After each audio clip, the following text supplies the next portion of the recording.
तो भाई लोग कैसे हो आप लोग। तो स्वैलो स्टार के नेक्स्ट नोवेल के एपिसोड नंबर 271 में आपका स्वागत है। तो चलिए शुरू करते हैं, लेकिन इससे पहले अगर आपने मेरे चैनल को सब्सक्राइब नहीं किया तो सब्सक्राइब करके बेल आइकन दबाना ना भूलें। तो जैसा कि हमने पिछले एपिसोड में देखा कि लू फेंग अर्थ को रिमॉडल करने की बात कर रहा था। वैसा इसलिए किया जा रहा था क्योंकि इसमें लू फेंग की सेफ्टी का ध्यान दिया जा रहा था, क्योंकि लू फेंग अभी अर्थ पे ही रहने वाला था और लू फेंग पे उसकी जान का खतरा भी हो सकता है। इसलिए वर्चुअल यूनिवर्स कंपनी ने अर्थ को रिमॉडल करके लू फेंग के लिए एक सेफ जगह बनाई हुई थी। और हफ्ते में लू फेंग को दिखाया जाता जो कि जिन से पूछता है कि आखिर बग क्लैन मदर नेस्ट कैसा चल रहा है। और यहाँ पे लू फेंग अर्थ पे दो इम्पोर्टेंट कामों से आया था। पहला कि अर्थ को रिमॉडल करना और दूसरा कि वो बग क्लैन मदर नेस्ट को देखना। और वहाँ उसका क्या प्लान था वो तो हमें आगे पता चलेगा। और अब फिर हमें यहाँ जिन को दिखाया जाता जो कहती है कि यहाँ पे तुम्हारी रिक्वेस्ट से हमने यहाँ के एंशिएंट कैसल को उसके चारों तरफ बना लिया है और उस पर हम लोग सख्त कार्रवाई करके उस पर नज़र बनाए हुए हैं। और वो कहती है कि वो जगह सच में बहुत ज़्यादा डेंजरस है, यहाँ तक कि हमारे सेफ गार्ड्स जो कि तुमने लाए हुए थे वो भी 3 मारे गए हैं उसके पॉइजन की वजह से। तो यहाँ भी लू फेंग हामी भरता है और लू फेंग कहता है कि ये बग क्लैन मदर नेस्ट ये एक टाइम बॉम्ब जैसा है। अब उसके बगल में ही डायलिन खड़ा होता है और जब वो बग क्लैन मदर नेस्ट के बारे में सुनता है तो वो भी शॉक हो जाता है कि क्या यहाँ पे एक बग क्लैन मदर नेस्ट है। और वो पूछता है कि क्या यहाँ पे कोई जिंदा है मदर नेस्ट, क्या यहाँ उसमें क्वीन भी है। तो लू फेंग स्माइल करते हुए कहता है कि हाँ तुमने सही कहा। तो डायलिन कॉम्प्लीमेंट करते हुए कहता है कि योर मेजेस्टी आपने तो सोना ही स्ट्रक कर दिया है, आप तो बहुत ही ज़्यादा लकी है। तो लू फेंग कहता है कि इतना भी नहीं, मैंने इन्फॉर्मेशन से ये पता लगाया है कि वो सिर्फ अपने सेक्टर लॉर्ड लेवल में ही है। तो ये सुनकर डायलिन लू फेंग से कहता है कि अगर देखा जाए तो एक सेक्टर लॉर्ड का बग क्लैन मदर नेस्ट भी large amount of bug warriors को बना सकती है और यहाँ पे उसकी मदर भी उसमें अलाइव है। मतलब ये हुआ कि वो बहुत ज़्यादा पावरफुल है और इस मदर नेस्ट को यूनिवर्स में बेचा गया तो ये आराम से मिलियन मिक्स्ड एलिमेंट्स के बराबर हो जाएगा। और इसका सबसे मेन थिंग तो है इसको कंट्रोल करना, क्योंकि इन सब को कंट्रोल करना बहुत ही मुश्किल होता है और इससे भी ज़्यादा मुश्किल होता है किसी जिंदे मदर नेस्ट को पकड़ना। और यहाँ पर वो लू फेंग को बहुत ही लकी मान रहा था। अब यहाँ पे वो बताता है कि एक मदर नेस्ट आराम से अपने जितने पावरफुल वॉरियर्स को क्रिएट कर सकती है जो कि बहुत ही ज़्यादा पावरफुल है। और इस सेक्टर लॉर्ड की आर्मी को क्रिएट करने पे आराम से अनडाइंग बेंग को भी परेशानी में डाल सकते हैं, यहाँ तक कि अनडाइंग बेंग भी उसका सामना नहीं कर पा सकता है। और बात करें अनडाइंग लेवल की बग क्लैन मदर नेस्ट की तो वो एक सिंपली नाइटमेयर के जैसा है। और ये बग क्लैन ये डोमिनेटिंग कैरेक्टरिस्टिक में से आती है इस पूरे यूनिवर्स में। तो ये सुनकर लू फेंग एक्सप्लेन करते हुए कहता है कि मैं कल वहाँ पे उस मदर नेस्ट को देखने जाऊंगा। तो जीजुन कहती है कि किसी वक्त भी जा सकते हो, ये फाइन होगा। तो यहीं पे लू फेंग भी कहता है कि डैड आपको केयरफुल रहना होगा। अब यहाँ पे लू फेंग कहता है चिंता मत करो, मैं यहाँ पे केयरफुल ही रहूंगा, जब तक वो कोमा में रहेगा तब तक मुझे कोई भी टेंशन नहीं है। और अब फिर हमें यहाँ बताया जाता है कि लू फेंग ने जब से वर्चुअल यूनिवर्स कंपनी को ज्वाइन किया था उसने बग क्लैन मदर नेस्ट के बारे में इंफॉर्मेशन निकालना शुरू कर दिया था।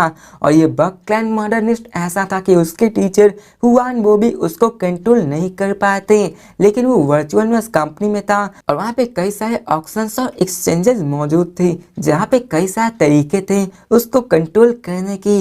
और यहाँ पे लू फेंग जब एब्सोल्यूट बिगनिंग रीजन में था तो वहाँ पे उसके पास इतनी सारी इंफॉर्मेशन नहीं मौजूद थी, लेकिन जब से वो प्राइमरी रीजन का मेंबर बना है उसके पास और भी ज़्यादा इंफॉर्मेशन आने लगी है। और हमें बताया जाता है कि एक बग क्लैन मदर नेस्ट को कंट्रोल करने के लिए यहाँ टोटल 1008 यूनिवर्स कंट्री में टोटल 29 कंट्रोलिंग टेक्निक्स है जो कि बहुत ज़्यादा हार्ड है। और इनमें से कई सारे टेक्निक्स तो उसके खुद के टीचर जो कि सोल इम्प्रिंट होता है ह्यूआन वो के वैसा ही सिमिलर होता है, लेकिन ये सारे सोल इम्प्रिंट बहुत ही यूनिक होते हैं और इन सारे 29 टेक्निक्स के अलग अलग रिक्वायरमेंट्स होते हैं।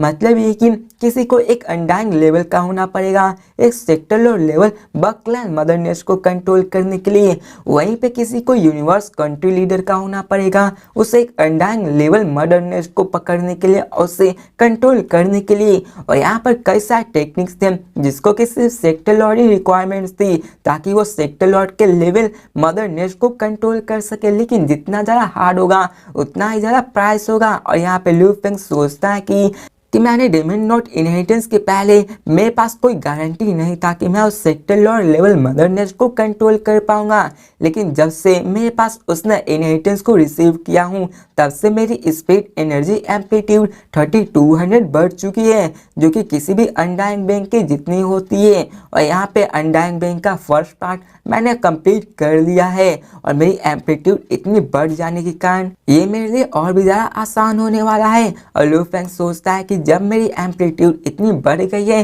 तो ये मेरे 10,000 माइंड कंट्रोल टेक्निक को कंट्रोल करने में आसान हो जाएगी। और यहाँ पे सबसे हाईएस्ट रिक्वायरमेंट्स भी हाईएस्ट लेवल को रिक्वायर करना है। और लू फेंग कहता है जब मैं सेक्टर लॉर्ड लेवल में चला जाऊंगा तो मैं आराम से 10,000 माइंड कंट्रोल को सीख जाऊंगा, जिसके बाद मैं मदरनेस को कंट्रोल कर पाऊंगा। और यहाँ पे लू फेंग की आंखें चमक उठती है और वो कहता है कि लेकिन अभी वक्त बाकी है, मुझे अपने कई सारे पॉइंट्स को खर्च करने पड़ेंगे उस टेक्निक को खरीदने के लिए, और जब तक मेरे पास वो कंट्रोल हो जाएगा उस मदरनेस पे तब तक ये प्राइस वर्दित करेगा। और आप फिर लू फेंग इन सब के बारे में सोचने लगता है जहाँ पे वही मदर बकलैंड मदर के बारे में होता है, तो इसको मैं स्किप करता हूँ।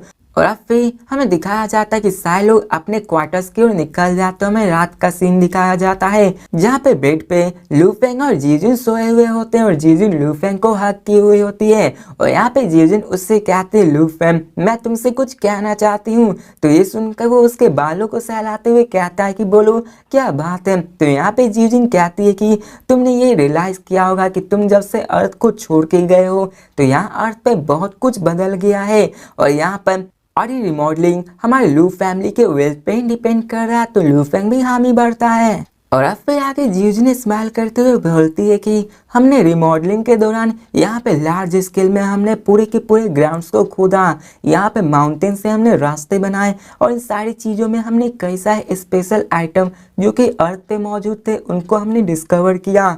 और वो कहती है कि यहाँ पे कुछ आइटम्स ऐसे हैं जो कि सिविलाइजेशन के द्वारा छोड़े गए हैं और हमने उन पे स्टडी भी की है, लेकिन वहाँ पे एक ऐसा आइटम है जिसे हम लोग समझ नहीं पा रहे हैं। तो ये सुनकर लू फेंग शॉक हो जाता है। अब देखा जाए तो अर्थ यूनिवर्स कंट्री के द्वारा बहुत पहले कवर किया जाता है। यहाँ पर ह्वानवू भी आए थे जिसने अपने स्पेस टेक्निक को छोड़ा था और अपने शिप को ये सारी अपने जितने भी चीज थे उन सबको छोड़ के गया था। और यहाँ पर इनसाइड ट्रेस का होना लाजमी बनता है, लेकिन देखा जाए तो लू फैमिली अभी बहुत ज़्यादा पावरफुल बन चुकी थी और यहाँ पर आइटम्स एक ऐसा जिस पे लू फैमिली स्टडी नहीं कर पा रही है वो बहुत ज़्यादा रेयर होता है। और आप फिर जीजुन उससे आगे कहती है कि ये आइटम इसका टेम्परेचर सन से भी ज़्यादा ऊपर है, मतलब कि सन का टेम्परेचर भी इसको हार्म नहीं कर पा रहा है। और हमने जब से इस पे स्टडी करना शुरू किया है हम इससे और भी ज़्यादा नहीं समझ पा रहे हैं। और वो कहती है कि हमने इस पे डैमेज भी नहीं पहुंचा पा रहे हैं, ये कम से कम एफ ग्रेड मेटल जरूर होगा। तो ये सुनकर लू फेंग शॉक हो जाते कि क्या एफ ग्रेड मेटल। अब यहाँ पे लू फेंग को विश्वास नहीं होता। अब यहाँ पे एफ ग्रेड मेटल हार्डनेस बहुत ज्यादा होती है और एफ ग्रेड अलॉय एक एलॉय होती मतलब दो मेटल्स का मिक्सर होता है और इस वास्ट यूनिवर्स में सबसे हाईएस्ट ग्रेड ई ग्रेड माना जाता है और उससे ऊपर सुपर ई ग्रेड आता है। और यहाँ पे अगर उससे ऊपर बनाना होता है तो इन सब का एलॉय बनाना पड़ता है और इन सारे एलॉय को बहुत पावरफुल बेंग ही बना सकते हैं। और अब फिर जीजुन आगे कहती है कि ये एक छोटा सा ब्लॉक जैसा दिखता है, एक स्मॉल बोर्ड जैसा। तो लू फेंग उससे पूछता है कि वो कौन सा आइटम है, आखिर वो कहाँ है। तो जीजुन कहती है कि वो हमारे फैमिली नंबर 1 ट्रेजर ट्रॉप में मौजूद है। तो लू फेंग कहता है कि चलो मुझे वहाँ पे ले चलो, क्या वो अभी अर्थ पे है। और यहाँ पे हमें बताया जाता है कि यहाँ पे एंशिएंट फैमिलीज के पास भी अपने खुद के ट्रेजर स्ट्रॉस मौजूद होते हैं, क्योंकि इन केस अगर आगे चल के फैमिली नीचे गिरी तो इन सारे ट्रेजर्स को यूज करके अपने आप को फिर से रिबिल्ड कर सकती है। इसलिए यहाँ पे ट्रेजर स्ट्रॉ होना लाजमी है और ये सभी अपने बैंक में स्टोर करते हैं और ये सारे अदर जितने भी ट्रेजर्स होते हैं वो उन सबको मिनरल प्लैनेट्स में स्टोर किया करते हैं। और यहाँ हमें बताया जाता है कि लुओ फैमिली के पास टोटल 12 ट्रेजर स्ट्रॉ मौजूद थे और एक अर्थ पे भी मौजूद था। और अब फिर मैं सीन चेंज कर जो जिनको दिखाया जाता जो कि आगे एक अंडरग्राउंड पार्ट में चलते हुए लू फेंग से कहती है कि यहाँ पे कई सारे ट्रेजर स्ट्रॉ में आइटम्स है लेकिन वो इतने ज़्यादा वैल्यूएबल नहीं है और उन सबको मिलाकर भी 10 मिक्स एलिमेंट से ज़्यादा का पैसा नहीं आता है। और जीजुन आगे बढ़ने लगती है और वहाँ हमें दिखाया जाता है कि बहुत ही एडवांस टेक्नोलॉजी बनी हुई होती है। वहाँ पे हिडन मैकेनिज्म थे जो कि जीजुनी वर्चुअल यूनिवर्स कंपनी के कोर मेंबर स्टेटस से खरीदी हुई होती है और यहाँ पे ये सिर्फ एक मेटल बोर्ड के लिए होता है। और अब फिर हमें ट्रेजर ट्रॉप को दिखाया जाता है जहाँ पर जीजुन आ जाती है और सामने की ओर इशारा करते हुए कहती है कि वो वहां पे हैं और लू फेंग भी उसी तरफ देखता है और वहां पे हमें दिखाया जाता है कि एक प्योर ब्लैक मेटल बोर्ड मौजूद होता है और हमें दिखाया जाता है कि उसके बोर्ड्स पे थोड़े मोड़े इनकार्विंग्स भी बने हुए थे और वो एक ब्रोकन पीस लग रहा था किसी बड़े पीस का। और जीजिन कहते हैं कि इनमें जो इनकार्विंग्स बनी हुई है वो बहुत ही नॉर्मल है, हमने कोई भी इसमें स्पेशल डिस्कवर नहीं किया है, लेकिन ये ब्रोकन बोर्ड का पीस है और ऐसा नहीं लगता कि यहाँ पे हमने दूसरा एक मेटल का पीस फाइंड किया है और यहाँ पर इसमें कोई भी डैमेज नहीं मौजूद है। और हमने इसके सवाल से ये पता लगाया है कि ये ब्रोकन बोर्ड एटलीस्ट 600 मिलियंस पुराना है और इसमें कोई भी ऐसा साइन नहीं है कि ये सड़ा या गला हुआ है। तो ये सुनकर लू फेंग भी शॉक हो जाता है और इस बोर्ड की ओर क्यूरियोसिटी से देखने लगता है और जब लू फेंग उसको छूता है तो उसके लाइट वेट को देखकर शॉक हो जाता है। अब यहाँ पे हमें बताया जाता है कि ये बोर्ड एक ब्रोकन होता है जिसमें कि 6 एजेस थे, जिसमें कि लॉन्गेस्ट लेंथ भी 11.2 सेंटीमीटर थी और शॉर्टेस्ट 3.1 सेंटीमीटर थी और एक तो palm size black metal board थी। और अब फिर लू फेंग उसको केयरफुली एग्जामिन करने लगता है कि आखिर ये एग्जैक्टली में है क्या। और लू फेंग उसे अपने पान में रख के उसको रब करने लगता है और उसको महसूस करने लगता है कि आखिर ये है क्या। और जीजिन भी उससे पूछती है कि फेंग क्या तुम्हें कोई भी अंदाजा है कि ये मेटल किस चीज का है। तो लू फेंग भी अपने सर को हिलाता है। लू फेंग कहता है कि उसने अभी इस ब्लैक मेटल को कभी भी नहीं देखा है, यहाँ तक कि लू फेंग ने गोल्डन हॉर्न ब्रिज के इनेटिव मेमोरी को भी देखा है, यहाँ तक कि उसने सीरियसली स्टडी भी किया होता है ए ग्रेड और जी ग्रेड मेटल्स पे भी, लेकिन उसने कभी भी ऐसे मेटल्स का जिक्र नहीं देखा था।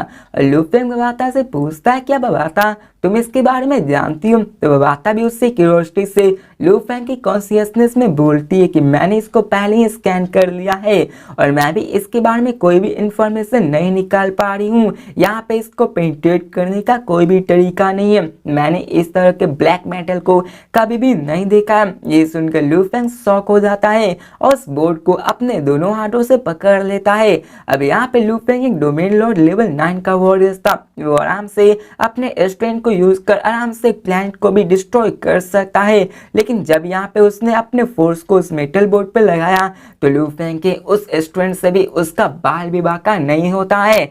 ऐसा लग रहा था कि लू फेंग की स्ट्रेंथ एक बड़े से पेड़ को एक चींटी के बराबर लग रही थी, मतलब उसके सामने लू फेंग की स्ट्रेंथ कुछ भी नहीं थी। और लू फेंग उसे देखकर क्यूरियोसिटी से पूछता है कि ये मेटल तो बहुत ज्यादा स्ट्रेंथ है, चलो घर चलते। लू फेंग अपनी वाइफ के साथ उससे ट्रेजर ट्रॉप से निकल जाता और अब फिर में सीन चेंज कर थोड़ी देर बाद का सीन दिखाया जाता है जहाँ पे बेडरूम के बालकनी में लू फेंग वहाँ पे साइलेंटली बैठा हुआ होता और अभी के दरमियान सुबह के 3 बज रहे होते हैं और यहाँ पर लू फेंग इसी सब के बारे में सोच रहा होता है। वो कहता है कि मेरी जो अथॉरिटी मेरे पास है, मैं यहाँ पे आराम से किसी भी मिस्टीरियस आइटम्स और मटेरियल्स को वर्चुअल यूनिवर्स कंपनी से स्कैन कर सकता हूँ और मैंने हर एक चीज़ मतलब हर एक चीज़ देख लिया है, लेकिन मैंने अपने कभी भी इसके बारे में नहीं जाना, आखिर इसके बारे में यहाँ पे कोई भी इंफॉर्मेशन क्यों ना है। और यहाँ पे लू फेंग सोचता है जरूर इसमें कोई मिस्टीरियस है जो कि किसी और को नहीं पता है। और लू फेंग बहुत ज्यादा क्लियर था कि उसके पोजीशन के बाद भी यहाँ पे नहीं पता चल रहा है, तो मतलब ये मिस्टीरियस होगा ही। अब लू फेंग की अथॉरिटी आराम से किसी भी ऑफिशियल लेवल अनडाइंग बीइंग जितनी थी उससे ऊपर एम्पर लेवल एंडैंगटम जहाँ के उसके टीचर ट्रू एंड अथॉरिटी की आती है और उससे ऊपर यूनिवर्स कंट्री लीडर होते हैं। और आप पे लूफेंग कहता है कि चलो मैं नहीं जानता कि आखिर ये क्या है, लेकिन ये मेटल बहुत ही स्पेशल है, ये जरूर ट्रेजर है। और लूफेंग उसकी ओर घूरने लगता है और लूफेंग उसके इन कार्विंग्स की तरफ देखता है और कहता कि आखिर ये इन कार्विंग्स इतनी ज्यादा नॉर्मल क्यों रख रही है। और यहाँ पे लूफेंग अपनी नज़र से सुपर सेल लेवल तक भी देख सकता है, लेकिन लूफेंग इन सारे स्कैन करने के बावजूद भी लूफेंग को पता नहीं चलता कि आखिर ये है क्या। और लूफेंग अपने दिमाग में सोचता है कि मैं इसको विजिबल रूप से नहीं देख पा रहा, तो मुझे अपने स्पीड एनर्जी को यूज करके इसको स्कैन करना चाहिए। और लूफेंग अपने स्पीड स्कैन को करके वहाँ पे उसको स्कैन करने लगता है। और जैसे ही लूफेंग अपने उस स्पीड एनर्जी को उसमें डालता है, उसको स्कैन करता है, उसे देखकर लूफेंग पूरी तरह से हैरान हो जाता है, उसके एक्सप्रेशन भी चेंज हो जाते हैं और लूफेंग बहुत ही खुश हो जाता है और क्या था शायद इसलिए ही तो ये इतना ज़्यादा स्पेशल है। और मैं बताया जाता कि लूफेंग ने जब उसको स्कैन किया था अपने स्पीड एनर्जी में, तब उसे वहाँ पे एनर्जी ट्रेड से एहसास हुआ था और यहाँ पे लूफेंग की एनर्जी ट्रेड उस मेटल बोर्ड में नहीं जा पा रही थी, ऐसा लग रहा था कि उसके ऊपर से ही निकल जा रही थी। लेकिन लूफेंग और भी इंटीरियर स्कैन करता गया तो लूफेंग को वहाँ पे कई सारे लेयर्स ऑफ एक्सट्रैक्शन निकल रहे थे जो कि लूफेंग के वो सारी स्पीड एनर्जी को अंदर जाने से रोक रहे थे। और लूफेंग बहुत ज़्यादा एक्साइटेड होते हुए कहता है कि ये मेटल में इतना ज़्यादा पावर है कि मेरे स्पीड एनर्जी को भी ब्लॉक कर रहा है, मेरी स्पीड एनर्जी बहुत ज़्यादा पावरफुल है, मतलब ये हुआ कि ये जरूर कोई ट्रेजर है। और फिर इसके बाद लूफेंग अपने स्पीड एनर्जी को फिर से कंट्रोल करके अंदर झांकने की कोशिश करता कि आखिर अंदर है क्या। और लूफेंग ऐसे ही करके अपने स्पीड ट्रेड से अंदर भेजने लगता है और थोड़ी देर बाद का सीन दिखाया जाता है जहाँ पे लूफेंग के एक्सप्रेशन फिर से बदलने लगते हैं और लूफेंग को एहसास होता है कि उसकी स्पीड एनर्जी और भी अंदर नहीं जा पा रही है और वो कहता कि ये और भी अंदर नहीं जा पा रही है, मुझे विश्वास नहीं होता।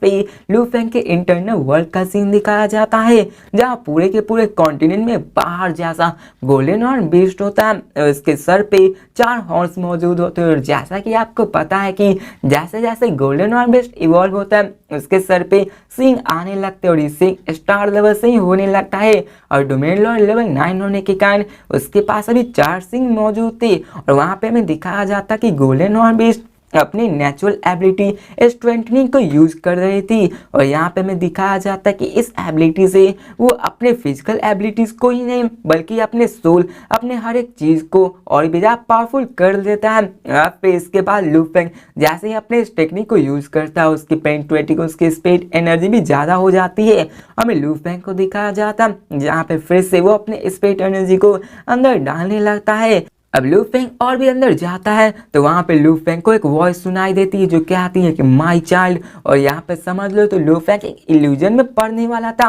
और हमें दिखाया जाता है कि लूफेंग उस इल्यूजन में खींचा चला जाता है और थोड़ी देर बाद का सीन दिखाया जाता है जहाँ पे लूफेंग की बॉडी बालकनी पे बैठी हुई होती है, उसे जब भी झटका लगता है और अपने होशो हवास में आता है और लूफेंग बहुत ही सहमा हुआ होता है और कहता है डैम, मैंने कभी भी ऐसा इल्यूजन एनकाउंटर नहीं किया था, ये इल्यूजन तो बहुत ज्यादा पावरफुल थी, मैंने जितने भी इल्यूजन टेक्निक से सामना किया है ये उससे कई गुना ज्यादा थी, इसमें हार्ट डिजायर कैरेक्टर हर एक चीज थी जो कि आराम से किसी के बंदे को उस डिजायर में ले डूब सकती है। अगर यहाँ पे मैं थोड़ा सा भी केयरफुल ना होता तो वास्तव में यहाँ पे जाने ही वाला था। और यहाँ पर लूफेन एक लंबी सांस से भरता है और यहाँ पे लूफेन उस मेटल बोर्ड को रब करता है। अब यहाँ पे लूफेंग अपनी स्पीड एनर्जी से और भी डीप सर्च करना शुरू कर देता है और तभी वहाँ पे उसे कई सारे वर्ड्स और इन्फॉर्मेशन दिखाई देने लगते हैं और थोड़ी देर बाद ही वहाँ के सारे वर्ड्स और इन्फॉर्मेशन खत्म हो जाते हैं। और उसे देख के लूफेंग उस मेटल बोर्ड को रब करते हुए कहता है कि ये एक्चुअली एक इनहेरिटेंस स्टोरेज आइटम है और इनके वर्ड्स ये चाइनीज कैरेक्टर के सिमिलर है, लेकिन फिर भी लूफेंग को इन सब को समझने में दिक्कत हो रही थी। और हमें बताया जाता है कि यहाँ पे चाइनीज कैरेक्टर कई तरीके के होते हैं और यहाँ पे टोटल 36,923 वर्ड्स मौजूद थे, लेकिन फिर भी लू फेंग एक को भी रिकॉग्नाइज नहीं कर पा रहा था। अब देखा जाए तो लू फेंग की कॉन्शियसनेस की स्पीड बहुत ज़्यादा शॉकिंग थी और लू फेंग आराम से किसी भी एंशिएंट चाइना के वर्ड्स को समझ सकता था, उसको पढ़ सकता था, लेकिन लू फेंग इसको नहीं समझ पा रहा था। लू फेंग चिल्लाते हुए बबाता से कहते हैं कि बबाता, तो ये सुनकर बबाता उससे कहती है कि क्या हुआ, क्या तुम्हें मिल गया। तो लू फेंग उस सारे कैरेक्टर को देखकर बोलता है कि क्या तुम इन वर्ड्स को समझ पा रही हो। यहाँ पे टोटल 92 स्ट्रोक्स इन सारे मिड एयर में लिखे पड़े हुए थे। तो इसे देखकर बबाता जब उसे देखती है तो वो भी शॉक हो जाती है और कहती क्या ये तो, और फिर वो बोलती कि ये फ्लेम गॉड रेस का है, जो ये वर्ड्स है वो फ्लेम गॉड रेस में से मौजूद है। तो लू फेंग सुनकर शॉक हो जाते हैं कि क्या फ्लेम गॉड रेस। अब यहाँ पे उसने जल्दी से इस फ्लेम गॉड रेस के बारे में सर्च किया, जहाँ पे उसने कई सारे रिकॉर्ड्स को फ्लेम गॉड रेस के बारे में जाना है और उसने अपने गोल्डन हॉर्न बीस्ट में से उस इंफॉर्मेशन को पता किया कि आखिर फ्लेम गॉड रेस क्या होते हैं। यहाँ पे हमें बताया जाता है कि फ्लेम गॉड रेस ये भी उन ट्रिलियंस रेसेस जो कि इस यूनिवर्स में मौजूद है, ये बहुत ज़्यादा पावरफुल रेस है, इतने ज़्यादा कि इससे कोई भी पंगा नहीं लेना चाहता है। और यहाँ पे उसने अपने इनहेरिटेंस मेमोरी में देखा तो यहाँ पे बहुत ही कम मौजूद थे और यहाँ पे उसने सिर्फ इतना ही जाना कि ये बहुत ज़्यादा पावरफुल होते हैं। और लू फेंग उससे पूछता है बबाता, आखिर तुम फ्लेम गॉड रेस के बारे में कितना जानती हो। तो बबाता उससे कहती कि जब मैं मास्टर के साथ थी तो मैंने कभी भी फ्लेम गॉड एम्पर के बारे में नहीं सुना था, लेकिन जब से मैंने तुम्हारे साथ प्राइमरी रीजन मेंबर में गई हूँ वहाँ पर तुम्हारी असिस्टेंट के हेल्प से मैंने कई सारे नेटवर्क को सर्च किया है और तुम्हारी अथॉरिटी के कारण वहाँ पे मैंने कई सारे इन्फॉर्मेशन को अपने अंदर भर लिया है। तो ये सुनकर लू फेंग हंसने लगता है। अब यहाँ पे जब लू फेंग अपनी ट्रेनिंग में यूजुअली बिजी रहता था तो बबाता बोर हो जाती थी और अपने स्टडी के लिए उन सारे इन्फॉर्मेशन को पढ़ने लगती और फिर लू फेंग पूछता है कि चलो मुझे बताओ ये फ्लेम गॉड रेस क्या है। तो बबाता उसे एक्सप्लेन करना शुरू करती है कि यहाँ पर जो रेसेस मौजूद है इस ट्रिलियंस ऑफ ईयर्स में, यहाँ पे जो इन दिनों में सर्वाइव किए उसे कोई मामूली रेस मत समझना। यहाँ पे ऐसे कई सारे बेइंग हैं जो कि bug clans, humans, automatons, demon city से भी बहुत ज़्यादा पावरफुल होते हैं। अब माना कि ये सभी पाइनिकल रेसेस में से होते हैं, लेकिन इनसे भी ऊपर आते हैं बहुत ज़्यादा टेरिफाइंग पावर के, जैसे कि बग क्लैन को ही देख लो, वो सभी उतने ज़्यादा पावरफुल नहीं होते, लेकिन एक साथ मिल जाए तो वो बहुत ज़्यादा पावरफुल बन सकते हैं और ये पावरफुल मदर नेस्ट आराम से अनडाइंग सोल्जर को क्रिएट कर सकती है और यहाँ पे आराम से किसी भी स्टारफील्ड को डोमिनेट कर सकती है। और देखा जाए ऑटोमन रेस की तो यहाँ पे हर एक बंदा एक लिविंग एआई होता है जो कि बहुत ज़्यादा पावरफुल होते हैं, वो उतने ज़्यादा टेरिफाइंग होते हैं, उसके एडवांस वेपन अकेले काफ़ी किसी भी अनडाइंग बीइंग को मारने के लिए। प्लस ह्यूमैनिटी को देखा जाए तो यहाँ पे ऐसे कई सारे ह्यूमैनिटी जो कि बहुत ज़्यादा पावरफुल है। देखा जाए तो उनकी बॉडी के हिसाब से तो उनकी बॉडी बग क्लैन पाइनिकल फाइटर्स से नहीं कंपेयर किया जा सकता है, लेकिन फिर भी उनके पावर्स बहुत ज़्यादा होते हैं। और फिर वो कहते देखा जाए तो ये पाइनिकल यूजुअली 2 टाइप्स के होते हैं, जिसमें कि पहला पावरफुल फोर्स होता है, सेकेंड जिनके पास खुद की टेक्निक होती है जैसे कि बग क्लैन, ऑटोमन और ह्यूमन टेक्निक्स। और यहाँ पे इस यूनिवर्स में ऐसे कई सारे ह्यूमन रेसेस है जो कि पावरफुल है, कई तो वीक है, और उन्हीं में से एक आती है और उन्हीं में से एक आता है फ्लेम गॉड रेस जो कि बहुत ज़्यादा पावरफुल मिस्टीरियस रेसेस में से आता है और वो बहुत ही कम नंबर्स में मौजूद है जैसा कि सभी पावरफुल रेसेस होते हैं। तो लू फेंग ये सब बातों को बड़ी ध्यान से सुन रहा था और अब पे बताता उससे आगे क्या आती कि जो राइटिंग यहाँ पे लिखा हुआ है वो फ्लेम गॉड रेस के द्वारा ही लिखा गया है और ये बहुत ही एंशिएंट हिस्ट्री है जो कि यूनिवर्स के बॉर्न के स्टार्टिंग से होती चली आ रही है। और ये ब्लैक मेटल पेड़ यहाँ पे स्कैनिंग से पता चला है कि ये अबाउट 600 मिलियन ईयर पुराना है। इसका मतलब यही हुआ कि उनकी इतिहास 600 मिलियन ईयर पुराना हो चुका है। अब यहाँ पे लू फेंग सोचता कि आखिर ये फ्लेम गॉड रेस के पास इतनी अच्छी स्पेशल मेटल कहाँ से आई है। अब लू फेंग ने इन इनहेरिटेड मेमोरी से भी देखा था, फिर भी उसे इस मेटल के बारे में नहीं पता था। तो ये सुनकर बबाता उसे कहते हैं लू फेंग तुम्हें ये सब समझना चाहिए कि तुम्हारी जितने भी इनहेरिटेड मेमोरीज है वो जनरेशन टू जनरेशन वर्क करती है गोल्डन हॉर्न बेस्ड की। अब यहाँ पे जो पास आउट करना चाहते हैं मेमोरी वही से पास आउट कर सकते हैं और यहाँ पे कई सारे मिस्टीरियस इंफॉर्मेशन भी होती है जो कि पीछे नहीं छोड़ना चाहते हैं। तो ये सुनकर लू फेंग स्टर्न हो जाती है और अब पे बबाता आगे क्या आती है कि सेकंड ये हो सकता है कि यह flame god race strong race है और इनकी संख्या भी बहुत कम है, लेकिन ये फिर भी एक स्ट्रॉन्ग रेस है और यहाँ पे उनके लिए किसी भी यूनिवर्स कंट्री को डिस्ट्रॉय करना बहुत ही आसान होता है। और यहाँ पे आगे बबाता कहती है कि वो बहुत ज़्यादा स्ट्रांग और मिस्टीरियस होते हैं, कोई ही कम होते हैं ऐसे बंदे जो कि उनसे कांटेक्ट कर पाते हैं और सबके अलग अलग यूनिक थिंग्स होते हैं और आखिर तुम उसके बारे में जानते ही क्या हो। और वो कहती है कि यहाँ पे जो वर्ड्स लिखे हुए इन सारे बोर्ड पे ये भले ही फ्लेम गॉड रेस के बारे में हो सकते हैं, मतलब ये नहीं हुआ कि ये उनके ही हो सकते हैं, इनके राइटिंग से तुम ये अंदाजा नहीं लगा सकते हो क्योंकि ऐसे पावरफुल बेइंग के कई सारे लैंग्वेजेस हो सकते हैं और यहाँ पे दूसरों ने भी इन लैंग्वेजेस को सीखा होगा और नहीं अपने लैंग्वेज को इस पे इम्प्रिंट किया होगा। तो लू फेंग भी यहाँ भी बढ़ता है और यहाँ पे वाता लू फेंग से कहती है कि इसका इजीएस्ट मेथड यह है कि तुम्हें इसके लैंग्वेज को सीखना होगा और फिर इसको ट्रांसलेट करना होगा, तभी तुम इसके बारे में जान सकते हो। तो ये सुनकर लू फेंग भी हंसने लगता है और वो भी हामी भरता है कि यहाँ पर उसको इन सब को सीखना है। तो भाई लोग इसी के साथ ये वीडियो भी खत्म होती है। तो मिलते हैं नेक्स्ट वीडियो में और देखते हैं कि लू फेंग क्या उन लैंग्वेजेस को सीख पाता है या फिर नहीं, और क्या लू फेंग उसके पीछे के राज को समझ पाता है या फिर नहीं, कि आखिर ये असल में है क्या। तो मिलते हैं नेक्स्ट वीडियो में, तब तक के लिए बाय।